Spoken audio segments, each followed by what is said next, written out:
Well, thank you guys for being here. My name is Logan. I'm going to go ahead and give us a quick chance to introduce the rest of our panel, and then we'll jump right in. So we'll start down there.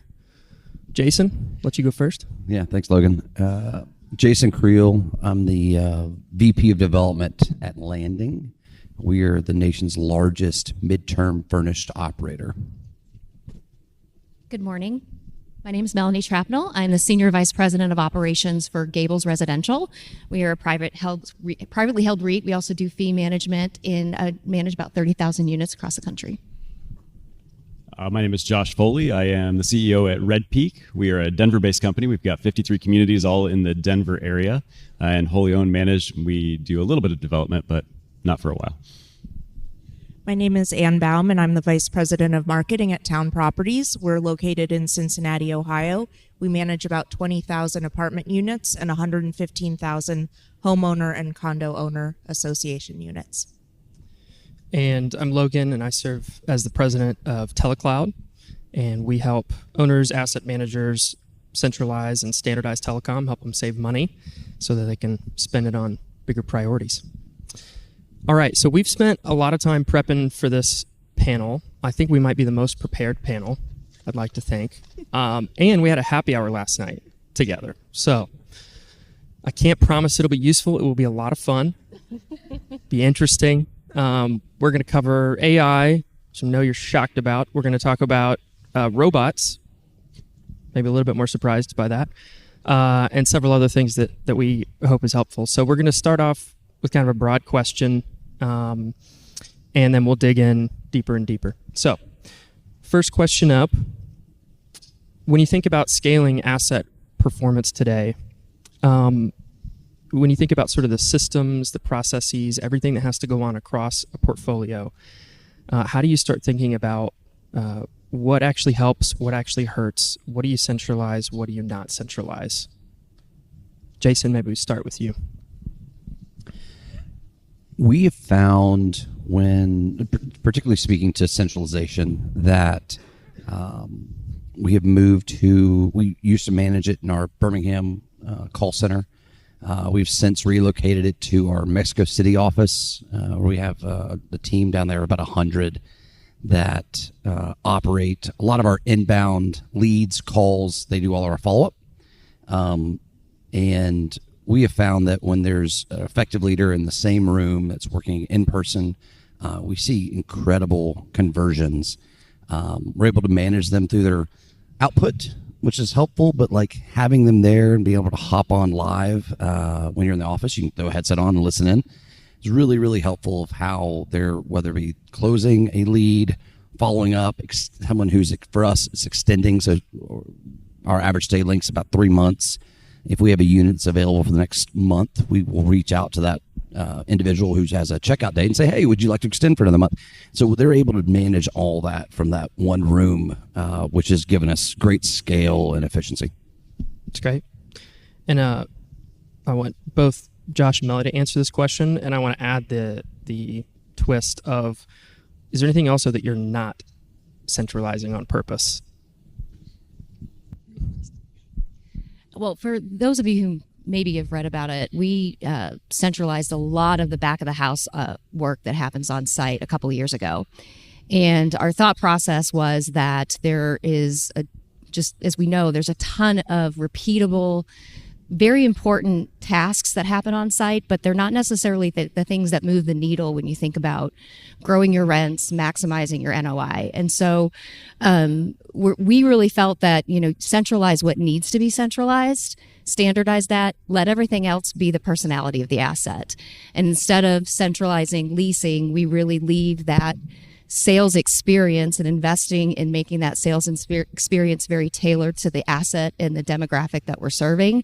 We leave that at the property. We centralize the busy work because we have the juxtaposition of having a business office that has a retail component. And your best assistant managers, we found, we're still missing the opportunity to realize every dollar that we could realize when you're managing delinquency and you're being interrupted. And what we wanted to do is make sure that the sales experience didn't go to the back burner because there was some report that the site team was waiting for, that I was waiting for the site team to complete. So for us, it's really looking at the repeatable work so that the properties can flourish from a sales perspective. Yeah, and I would agree with that. I think what we found is the highly repetitive tasks, the posting rent, doing things like that, easy to centralize. At my previous company, we had worked on centralizing as much as we possibly could, and we made a lot of mistakes. I think we looked at centralizing elements of maintenance, and the travel times and some of the other things, the differentiated products just didn't work out. You didn't have people that knew how to work on different types of appliances. And so we reverted back to just the dedicated on-site teams. I think about some of the other things that we centralized some of the bookkeeping functions that we hadn't considered the fact that they still have to deliver notices. And somebody's got to be out there. They've got to be the ones to do that. And so, thinking all the way downstream through everything that happened, we ended up turning back some of those things. But I do agree. I think that the experience still lives on the site, and what that looks like is probably going to change radically over the next few years as we think about just the customer interaction. How do we create that service climate, that experience that we want? But I don't think it's to do necessarily with the old school way of doing it. You don't need somebody sitting there like minding the store waiting for people to come in. You just need to be responsive. You need to answer the phone. At one point, we were missing 50% of our calls because our teams were short-staffed or they were out on the site doing things. And so I think we just have to rethink that. So centralizing the call center services makes perfect sense to me. Centralizing elements of each of those experience and touch points, I think we can do, but there's still a lot of work to be done. Can you give a super quick example when you say the things that people are calling in about or asking about that it's a good idea to be centralized? What are 2 or 3 easy hits that 100% should always just go somewhere else, have somebody else deal with it that's a central service? Well, I think a lot of what we saw was that people were calling to follow up with us on things that we weren't getting back to them on. And so our teams in the legacy model, they would get busy doing things and they weren't getting back to people like they should have. And so they were calling to follow up. We were basically assigning them the work of calling us to figure out what was going on. And so I think when we think about centralizing things, how do we coordinate our maintenance better? How do we communicate differently and more effectively every step of the way? If we've ordered a part, do they know that? And do they know it's going to be 48 hours? Or have we assigned them the work of calling us? Gotcha. So a lot of like status updates that prevent them from having to call back in. So you're sort of answering the question already. Okay. So Anna, I want you to answer that question. What are we centralizing? Because you have, I think, a good soundbite on that. And then I'm going to ask you a follow-up on something related to AI that we talked about yesterday afternoon. I am prepared for both. I have my notes. We are the most prepared panel. No. I think that one thing from scaling asset performance is leaders have to be really intentional about the systems across the renter journey and who is controlling those. So I was on a panel yesterday and I spoke about this idea of website systems, for example. There are so many settings on the back end of your websites, on the back side of CRM, your CRM, whatever you use, that control automation, communication for work orders, communication for applications, and all of that has to be centralized. And in terms of only certain people in the organization can have access to those settings to be able to change them to make sure that the experience is the same across all of the properties. And so that's one thing that we've done a really good job of at Town Properties is we have those controls in place. We have the best practices in place of at every property. Again, if you send in a work order, you're getting a response within however many hours, but that doesn't differ based on what property you're at. That's the same across all of them. So I think having those best practices, having them documented, having controls in place, educating the site teams on why you have those controls in place is going to be huge. And you'll hire a specific person on your team who does that? Do you outsource that to somebody who is a online marketing expert? How do you specifically solve that problem? So from our standpoint, a lot of those controls go through one team within the organization. And then from a marketing standpoint, we have best practices and inputs into the settings that specifically impact websites, ILSs, et cetera. Is like an IT team or like an ops team who? They're called strategic solutions. So our training, development, and then basically our strategic solutions. So they're looking at what software comes on board, how does it integrate, how do we make sure we have a fully integrated tech stack. So they're really the control base, which again is wonderful because you know who to go to, and there's a level of trust there. Cool. So so y'all have a specific team of a few people that are hands on the dials for these types of things that you've identified that does a lot of that stuff. Yeah, absolutely. And the great thing is that they're our training team too. So then they're writing all of the manuals and they're going out and making sure that these processes and procedures are taught throughout the organization. That's cool. Okay, so now for the AI question. So we were talking last night, and actually, Jason, you can intro this. So explain your findability when it comes to Google versus AI search, and then I'm gonna spin that back into a comment on centralization. So this is interesting, and I'm by no means an expert here. So let me set an expectation on You're this. on the panel. You're on the panel, Jason. So you're an expert. This topic is near and dear to our heart. For years, likely many of you advertise on a number of different platforms, Google, Apartments.com. There's a variety of them, right? They'll all take our money to help us bring more leads or things to our site or to our teams. One thing that likely most people in this room already know or use is Grok or GPT or Claude or something that you're now asking its questions. You're probably not going to Google as often. And we did a quick thing last night at happy hour where if you Google right now your city that you're from and say, I need a furnished apartment in Denver or Dallas or DC, Landing will come up first. We do that because we spend a lot of money and we've invested a lot in SEO. But the consumers are changing where they're Googling, where they're asking questions. And so we did an exercise last night where I pulled up my phone, I Googled, furnished apartment in Dallas. We came up first. I went to Grok and I said, I need a furnished apartment in Dallas. We came up fifth. The good news is we came up. That's something that we had to work on internally to get there. But if you or your marketing team are not working currently on getting on these new search engines, then you should be. The reason for that, and I believe a lot of people trust these AI tools, ask questions, because incredible marketers can't spend a lot of money to influence it, right? And so there was a long period of time we did not show up on Grok or GPT. We now do, thanks to our team. But hopefully that's a good enough segue. No, it's perfect. Yeah, I just love the difference of, we got into the conversation last night about Google paid search is a capital game. You can pay enough to show up somewhere, and money can influence these other tools, but it's a much harder game to play than just a spend to get a certain return.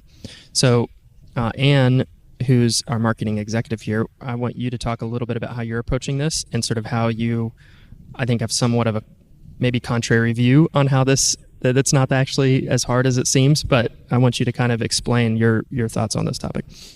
Yeah, so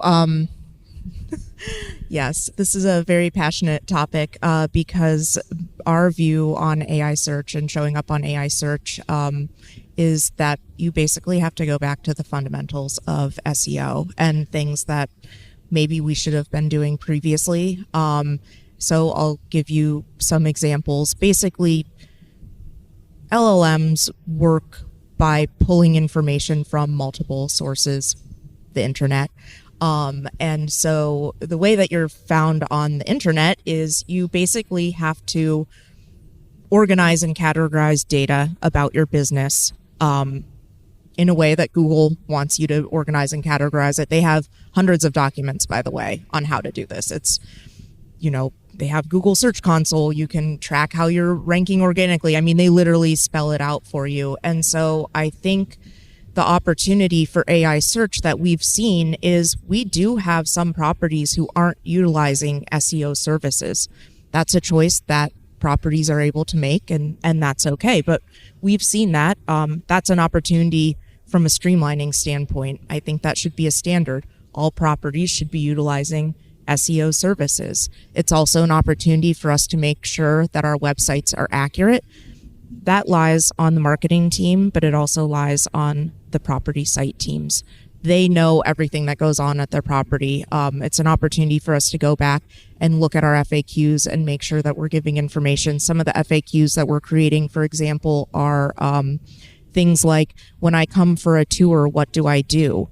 It's like, hey, you park here, you come to the Butterfly MX, you press this button. Like, it's very walking people through processes. So the magic button or magic tool is to just do the right thing from an SEO standpoint. And I think it was interesting because when I came in the conversation, I was like, please don't go to ChatGPT and go, what are the best 2 bedrooms in Denver, and then get mad that you're not showing up, because that's not how people are using ChatGPT and Claude and all of that. And so if you're having operations teams leading those conversations and coming to your marketing teams and saying, why aren't we showing up in this? Why aren't we showing up in that? Then you're not scaling, because you're not trusting your marketing team to kind of do the right thing. And the other thing that we talked about too is you want to understand the best way to kind of understand how AI search knows what your property is now is to prompt it. I have a prompt. You guys can LinkedIn message me and I'll send it to you. But that becomes the foundation of what you fix. In terms of, we did the prompt for one of our properties and it told me that it was located in Blue Ash, Montgomery, and Cincinnati. Those are like very different areas. And so that's an obvious thing that I need to fix as a marketer. So it's great. Yes, but it's a scaling thing, and it's a, by the way, and just, I don't even know. Make sure you're approving photos and make sure that you're allowing your marketing teams to do the right thing to set you up for success. So along the lines of the AI conversation, Melanie, you gave me a shocking fact, a little bit of a story about how you guys figured out sort of what percentage of the decision had been made by the time somebody's actually talking to you guys. And I think this has to do with how people are searching and finding out information. Can you tell that story and then elaborate a little bit on kind of how that's impacting y'all's operation? I can. We've talked a ton about generative optimization, and just last year we were looking at our conversion stats and our spending all this money on our SEO, and we're not seeing the fruit of it any longer, even if people are Googling us, because we're getting buried in the Genie information that we're seeing. And as we're looking at that and focusing on our customer journey, and we utilize a CRM internally to be able to get real insight into what's happening from a lead standpoint, prospect conversion, how well we're following up. Anywhere from 60 to 70% of a customer's decision making has already happened by the time they contact your office. The conversion from prospect to visit is astronomically high because they've read your reviews, they've seen your pictures, they've done a lot of the homework. And so it made us step back and think about, well, if we're focusing on training our sales team to be really good at converting prospects to visits, we're missing the most important thing, because the marketing team is doing that for me. What we need to focus on is, does what I advertise online match the experience? And you said it really well last night at happy hour. Does what they see when they walk through the door and they meet our team and they see our product match what we sold them? Because so much of the decision has already been made. And so it really kind of comes down to, does what they touch and feel match what they saw online? And frankly, do they like you? Are you going to be someone that's going to take care of their living experience for the long run? And so that is where we are significantly investing this year in terms of training. And because with centralization comes a complete redefinition of what it means to work on site. And Josh, can you talk a little bit too about things that you're thinking about down the road, knowing that people have made their decision a lot of times through gathering these sources? They're contacting an office and they want to talk to a real human, right? They want to hear somebody who has an empathetic voice. We started talking last night about kind of how you guys are thinking about this over the next couple of years. Like, where does the human find their best role to play in the future of multifamily? Yeah, I was trying to refrain from jumping in there because I think I have a little bit different take than you do, I think, on the marketing side of things. I agree that it's today, they're still Googling, they're still doing a lot of the SEO is just as important as it's always been. I think 5 years from now, it's going to look radically different, just because I've got a 19-year-old nephew and he chat GPTs everything. I don't even think he can think by himself anymore. So I think it's going to change as the new renters. By the way, I chat GPT everything, but the way to win in AI search is to have SEO fundamentals in place, and that will straight translate into AI search. So that's the strategy. Yeah, which would be great. Yeah. Probably going to pick your brain later. But as we're thinking about things too, I think this whole idea of sales is changing. And you're right. We saw the same thing when I was with Essex. We see the same thing now at RedPeak. They're coming in to verify what they saw, and it has nothing to do with our sales. We're not even closing anymore. I listened to some of these conversations, and if the price matches, which we advertise the exact price all in, and so there's no discrepancy, there's no negotiation, they already know. And so if it's everything they saw, then they're probably going to lease.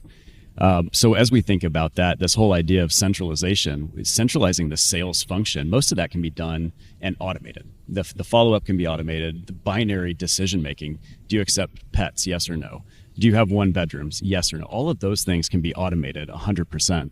And so I think the differentiation comes down to when it does pass off to a human being, where it needs that emotional touch. Hey, I just lost my significant other and I'm looking for a place. Is there some place I can move in right now because I can't stand being in my home? That's where the human being and that empathetic ear is going to change the game. And so it really, I think, is going to move from being a sales position to customer service. And it's not going to be any different than your customer service that you have dealing with the people that live at your property today. So I think that's, as we're thinking about it, everything becomes customer centric and in just that service capacity versus this old differentiation between your sales and you're going to focus on that, your customer service, and you're going to make sure that people have a great experience and you're going to collect the rent. I think that's all going to go away probably in the next, I said 10 years last night, Jason said 2, and then we talked about robots. Okay, before we get to robots, because that's why everybody's still seated here. So give me a little bit of a taste of how you're thinking about hiring over the next couple years. If all these things are fundamentally changing and the job of the property manager, and we'll talk to you about this too, Melanie. If the job of the property manager is changing, how do you hire and train these people, and what do they need to start getting good at now to be useful 2 years from now? Yeah, I'll tell you, the biggest challenge we have is fighting the current mindset of our on-site teams that think, I need industry experience. That's absolutely the last thing that they need, because they've got to be flexible and adaptable to everything that's coming. So we need that resilient mindset. We need people that are excited about the change.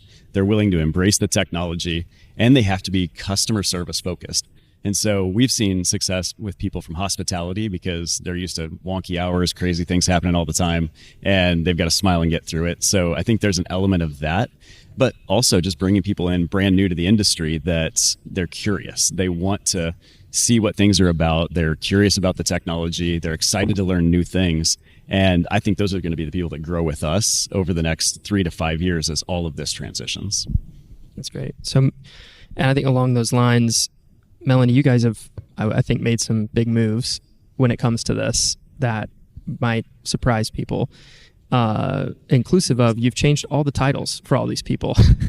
We did. Can you talk a little bit about that? So with the utilization of the call center and streamlining and centralizing all the back of the house tasks, we really had to look at what was left on property and what we wanted people to focus on. And we thought the same thing. We really wanted to start attracting talent from other types of businesses that are in that world of, just wonky hours, crazy things are happening, and aren't necessarily looking for the traditional property manager role. So we completely rebranded the positions in our on our on-site team for our on-site team in the office, where our property managers and community managers are now general managers.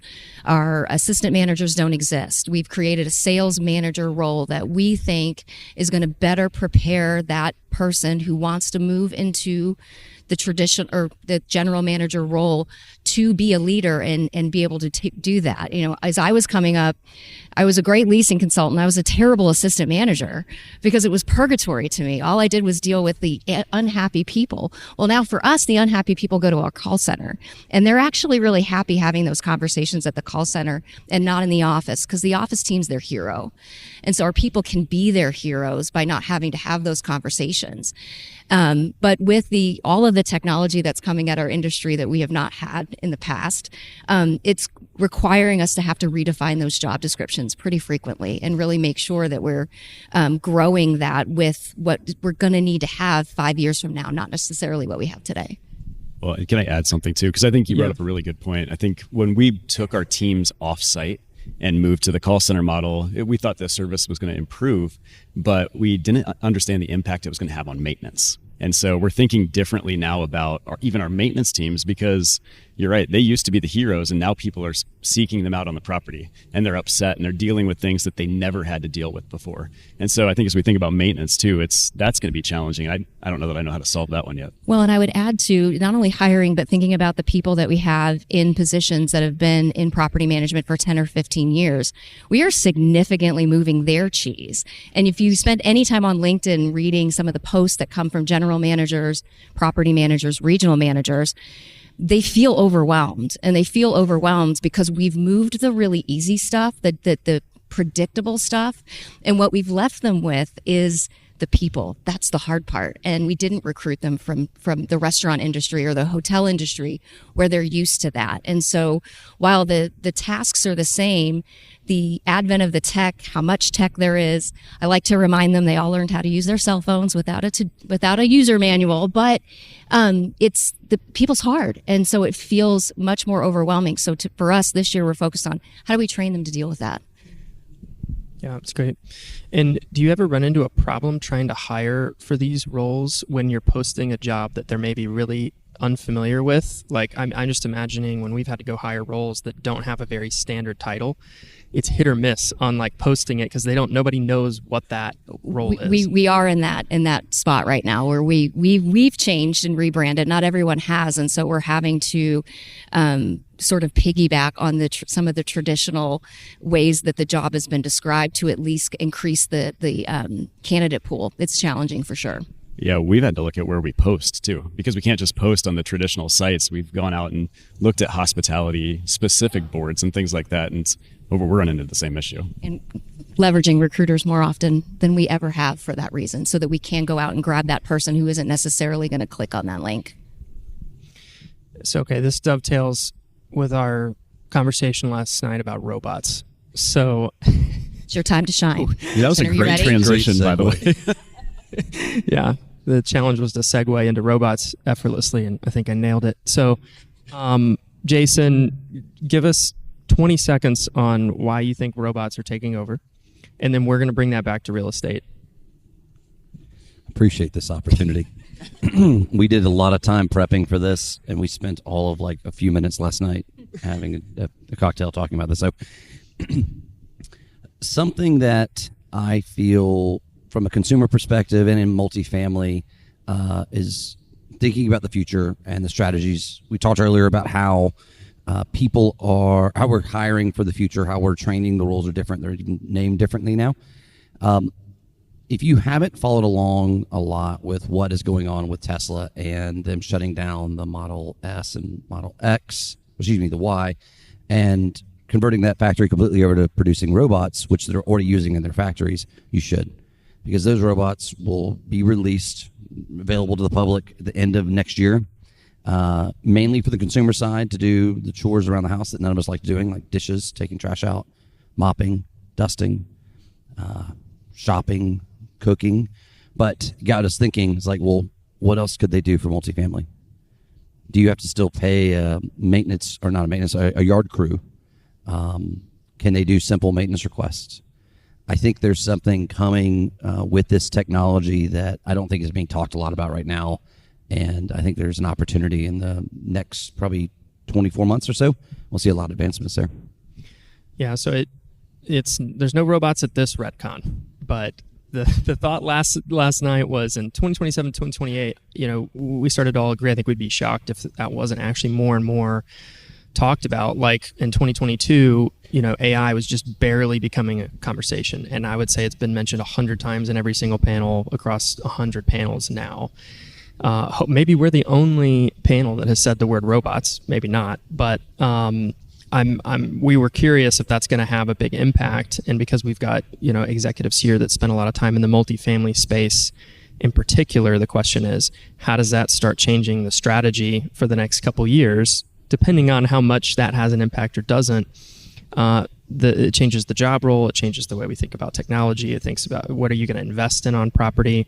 But it really all led back to this thread of how do you keep introducing the human element, and how do you have humans doing important work on site? And those are some things that you just can't fully centralize or standardize. So let's go back a little bit to that same thread. Let's talk a little bit about simplifying the tech stack. So what tools are you leaning into more and more, and what are you deleting or getting rid of in terms of kind of trying to simplify this infrastructure, technology, et cetera? I'll go ahead and start. So really our strategy for simplifying the tech stack is what I mentioned before. We have one team that's really responsible for our tech stack. They have very specific requirements when a new technology is requested to be brought on board, either by an owner or an RVP or another department. It has to integrate with our PMS, and it typically can't overlap with a product that we already have in place. And if so, there has to be some sort of proof that it's going to perform better than what we have in place. We have API standards. And so, and this team is constantly evaluating technology.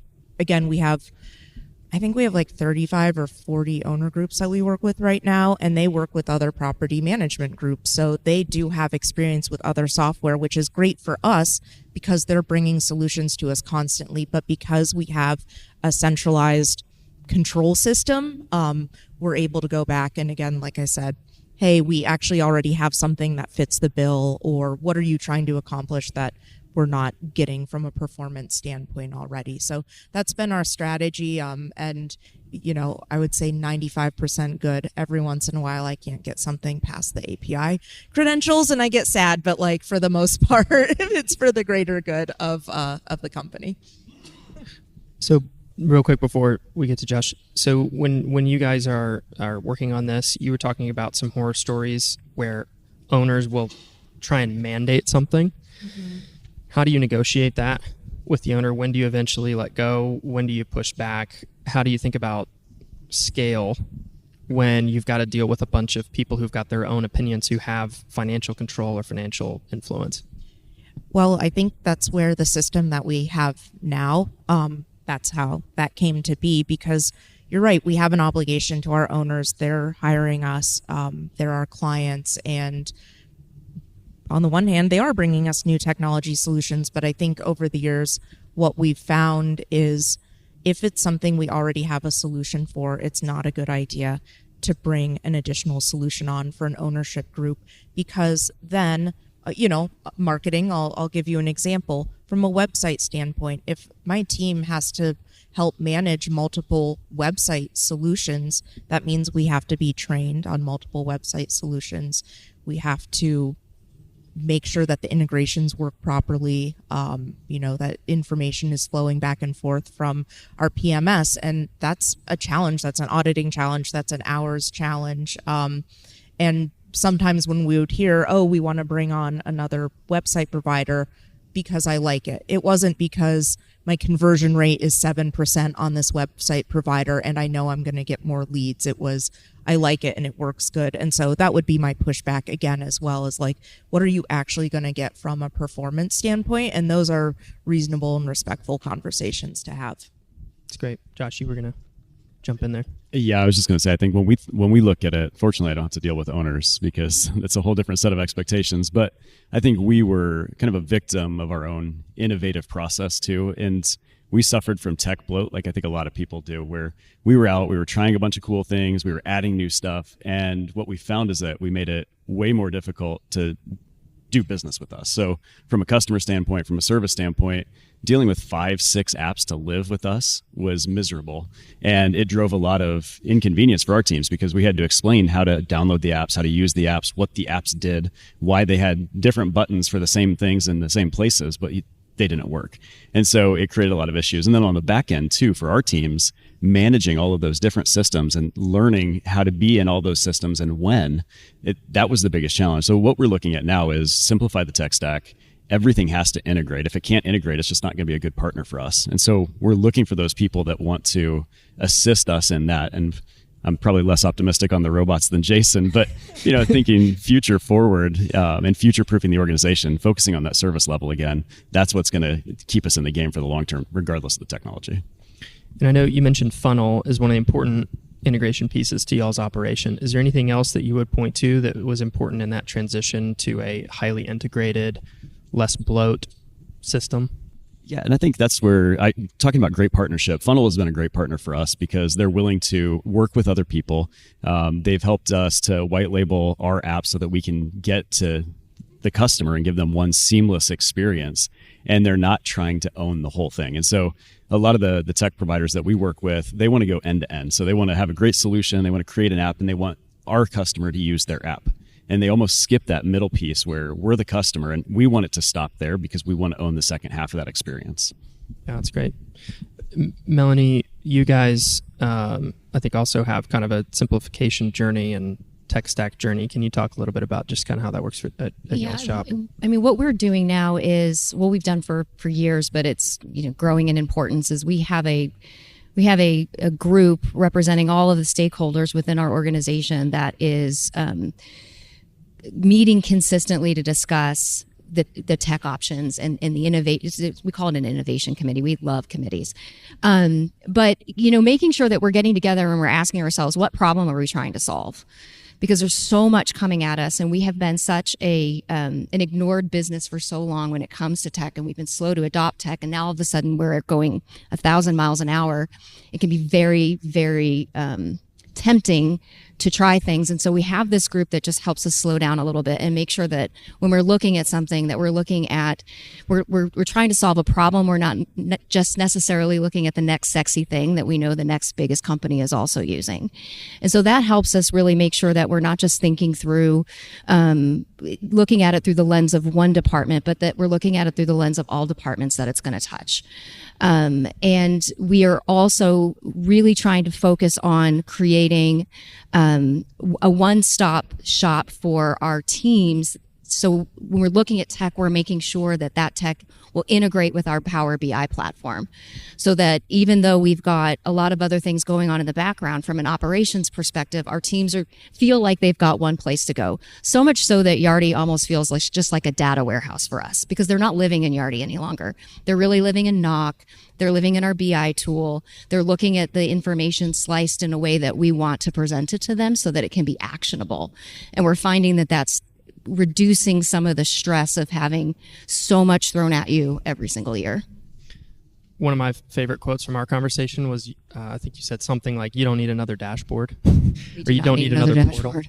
But we also, I was sharing a story. I maybe was sharing it with you, that when I was on site, it was long enough ago that we went from we went to a web-based software. We went to MRI. And all of a sudden, all of the leadership within our organization could see all of the ebbs and flows of what happens on property. They were used to just seeing that financial statement and seeing you at 95 and going, good job. Now, all of a sudden, they could log into MRI and see that you dropped to 91 on the first of the month. And they panicked, and they were calling me, and they were driving me nuts. We're doing that to our teams right now with all of this insight and transparency into what's happening every single day. So as much as it's to help the site team, we wanted to also help our leadership be able to look at these dashboards, draw conclusions without making them nuts, because they're just not used to being able to read the emails that we send to prospects, listen to the phone calls, get that level of granular data. And it poses a lot of questions. So you've got to be controlled about how you're looking at it so that you're not driving your team crazy. Yeah, I think the thing you said right after is you don't need another portal to log into, which I'm sure we all empathize with. But I think that's great. I mean, I think the line from there about not buying another tool but solving a problem is something I'll take away. It's like, what problem are we actually solving? And then let's go find a solution out there. It doesn't necessarily mean we're going to go look at tools first and think, what can this interesting tool do? But we're going to start from what's a problem that we need to solve, and then how do we go find a partner to solve it? And maybe that partner doesn't have a portal. That would be great. Jason, you guys see a lot of different looks at the partners that y'all work with. What are you seeing them do to standardize, and how as a vendor are you guys trying to be that partner to them when it comes to these types of conversations about trying to simplify things, solve problems, and not get a kind of tech bloat status? I can speak to the problems that we're solving. I hear the stories of other partners or vendors they have done business with. When we built our solution, one of the things that we built in mind, we worked backwards from what is the outcome we're looking for, what are we trying to solve, and then how do we make it super easy for on-site teams and our partners. And so for us, we did it to where if we know we own the experience from end to end, once we pick up the keys, we send our partners a rent roll and an ACH once a month. There's no additional work that's needed. And what we found is that's obviously helped with our scale. Partners come back to us and they want to do a lot more because we make it easy. I have definitely heard the war stories of other partners not doing kickoff calls or not doing implementations. I think that's key. I think if you're signing up with someone, they should be walking your teams through how this works. We do this every day with ours, where after we ink a deal, the next day we're on the phone on a Zoom call with the property team, walking them through how it works and what they should expect. And I found that doing all of those things and being really hands-on sets it up for success. And then they realize, oh wow, yes, this is something new, but I don't really have to do much with it. And then after a month or two goes by, that they're much more comfortable with it because they realize it's what's happened. It's great. Okay, we may save a few minutes here for Q&A. Does anybody have a quick question for the group?